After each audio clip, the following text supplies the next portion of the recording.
It takes balls to make Morgana work, because if you don't hit Q, you basically lost the lane. You offer absolutely nothing, and he just hit it time and time again on the guy that mattered. Right. He hit Jinx every single time, which, you know, maybe try to dodge him a little bit, but we all know that Morgana bindings are a bit magnetic. Well, and that's into Braum, too, which is one of the few supports that has kind of the capability of tanking that skill shot for you, and that he can leap to you and help you out. Yeah. But yeah, very much having total control there. I do want to briefly dive into the gameplay here. We only have one replay to kind of summarize this whole game. 13 minutes in, a 3-for-0 for Envy in the mid lane. And this is going to be Team Liquid trying to overforce their hand when you clearly see that there is priority from the dual lane from Envy. As soon as they overcommit, Ninja hits a nice little stun, the exhaust going to come in, and Procxin just is right there to help everybody out with the TP.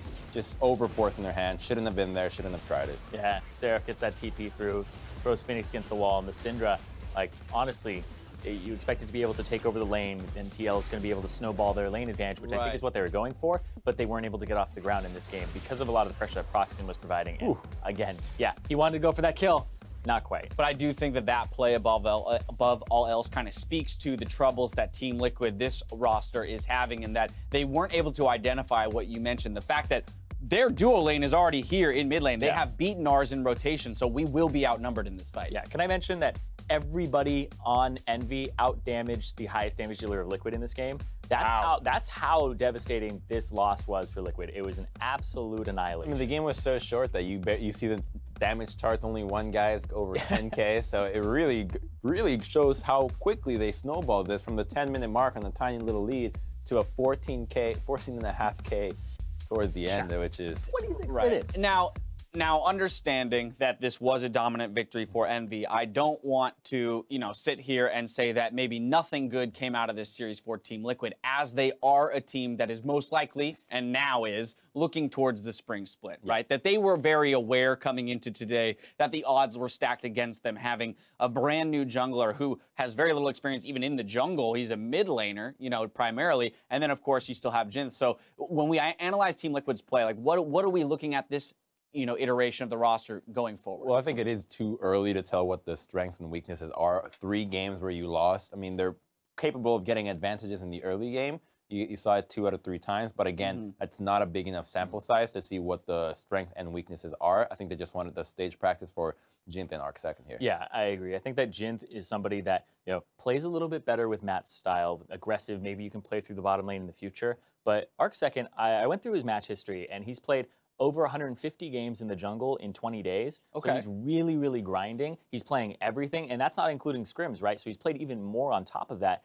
And he was rank 1 challenger. You don't get to rank 1 challenger without putting in a whole lot of work, a whole lot of time. So this guy has time and dedication, and he's able to actually, not get burnt out and exert himself a lot. So learning the jungle role, if he is going to continue in that role, I think is like, I just give him some time. Yeah, we've seen worse debuts. Well, and if you, that's a very good point. And then, kind of what you're speaking about in terms of work ethic, that's definitely something that, I mean, if I'm building a team, that's the kind of personality I want to bring in, right? If we're looking to replace Dardoch, who was a leader of the team, I want to bring in the guy who's training harder than anyone else, right? That's what we hear about Bjergsen all the time. Why is he so good? Because he's the first one downstairs in the morning to practice and the last one going to bed, right? Like, last one out the club. Exactly.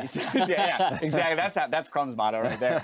No, but I feel like, if we are going to look at this team moving forward, that's kind of the, for me, the big standout with him is that he is the kind of personality I would want to bring into a team environment. That's going to conclude here for Team Liquid. Do want to flip back over, though, to Envy one more time. It's time to crown our player of the series. The honor this time goes to Envy's versatile top laner in Seraph. Yeah, not only was he pulling 2 bans every single game in the unique Kennen ban, his Kassadin game, throwing them off at the beginning, and then able to play high damage Aurelia. Games 1 and 2, highest damage in the game / on his team in the second one.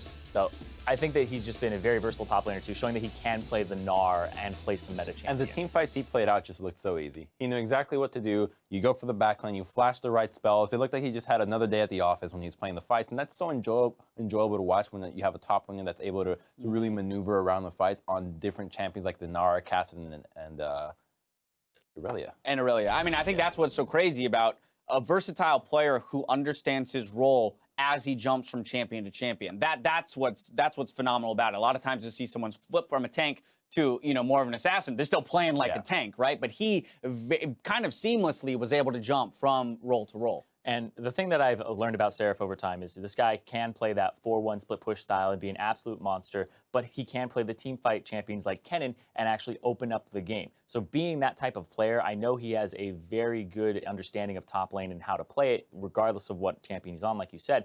But coming into the Cloud9 matchup, Impact has always been that roadblock for him. You think about when Envy were on their upward trend at the beginning of the split, ran into Impact, said he was the final boss, got knocked down, and Envy looked in a slump since then. And we were like, where'd Seraph go? And then it happened in playoffs again, where you win game 1, and then Impact just shows up and is this beast. And Impact has only looked better as the weeks of playoffs went on. And of course, now we got to take time to look at our updated regional qualifier tournament bracket, because as you mentioned, Envy will be advancing to face Cloud9 tomorrow following the conclusion of the EU regional qualifier match. So let's continue to break down this series a little bit. We talked about the top lane being a contentious one. Where else are we looking to be kind of the make or break in this matchup tomorrow? C9 Envy, I mean, the maker... Well, we have evidence in the conception itself. I feel like Envy honestly is not looking to have a good shot at this. Cloud9, as Lot had mentioned, brought TSM to a competitive series, which almost was game 5. At that point, Envy was barely able to take a game off of Cloud9.